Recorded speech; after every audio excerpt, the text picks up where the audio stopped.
By election ಮತದಾನದ ಬಳಿಕ ತಮಿಳುನಾಡಿನತ್ತ ಕಾಂಗ್ರೆಸ್ನ ನಾಯಕರುಗಳು ಹೊರಡ್ತಾ ಇದ್ದಾರೆ. ತಮಿಳುನಾಡಿನಲ್ಲಿ ಪ್ರಚಾರವನ್ನು ನಡೆಸಲಿದ್ದಾರೆ ಕಾಂಗ್ರೆಸ್ನ ಲೀಡರ್ಸ್.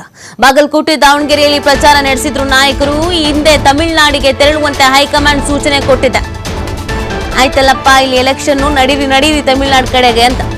ಹಾಗಾಗಿ ಹೈಕಮಾಂಡ್ ನಾಯಕರು ಸೂಚನೆ ಕೊಟ್ಟಂತ ಹಿನ್ನೆಲೆಯಲ್ಲಿ ಎಲ್ಲ ತೆರಳ್ತಾ ಇದ್ದಾರೆ.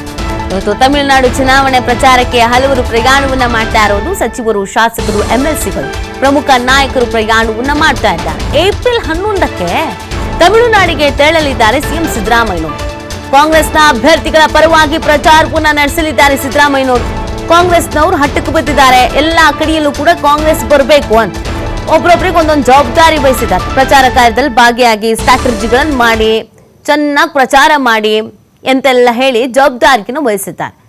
ಇಲ್ಲಿ ಬೈ ಎಲೆಕ್ಷನ್ ಇತ್ತು, ಹಾಗಾಗಿ ಇಲ್ಲಿ ಸ್ವಲ್ಪ ಫೋಕಸ್ ಮಾಡ್ತಾ ಇದ್ರು ರಾಜ್ಯದ ನಾಯಕರುಗಳು. ಒಬ್ಬರಾದ್ಮೇಲೆ ಒಬ್ರು ಬ್ಯಾಕ್ ಟು ಬ್ಯಾಕ್ ಹೋಗಿ ಚುನಾವಣಾ ಪ್ರಚಾರ ಕಾರ್ಯದಲ್ಲಿ ಭಾಗಿಯಾಗ್ತಾ ಇದ್ರು. ಈಗ ಇಲ್ಲಿ ಮುಗೀತಲ್ವಾ, ನಡೀರಿ ಈಗ ತಮಿಳುನಾಡಿನ ಕಡೆಗೆ ಅಂತ ಹೇಳಿದ್ದಾರೆ. ಹೆಂಗಾದ್ರೂ ಮಾಡಿ ಕಾಂಗ್ರೆಸ್ ಮೇಲುಗೈ ಸಾಧಿಸಬೇಕು. ಆ ನಿಟ್ಟಿನಲ್ಲಿ ಏನೆಲ್ಲ ಪ್ರಯತ್ನಗಳನ್ನ, ಸ್ಟ್ರಾಟಜಿಗಳನ್ನ ಮಾಡಬಹುದೋ ಅವುಗಳನ್ನು ಮಾಡಿ ಅಂತ ಜವಾಬ್ದಾರಿ ವಹಿಸಿದ್ದಾರೆ.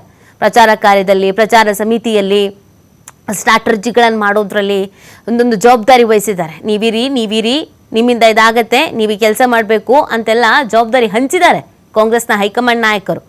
ಹಾಗಾಗಿ ತಮಿಳುನಾಡಿನತ್ತ ಕಾಂಗ್ರೆಸ್ನ ನಾಯಕರುಗಳು, ಹೈಕಮಾಂಡ್ ನಾಯಕರಿಗೆ ಏನು ಹೇಳ್ತಾರೋ ಆ ಸೂಚನೆಯನ್ನ ಚಾಚೂ ತಪ್ಪದೆ ಪಾಲಿಸಲೇಬೇಕಾಗತ್ತೆ.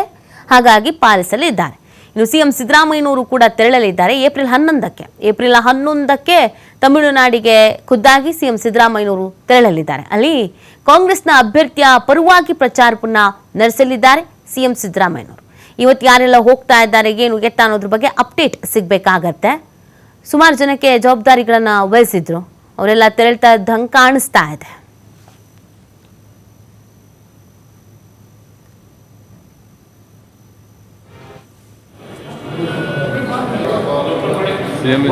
ನೋಡಿ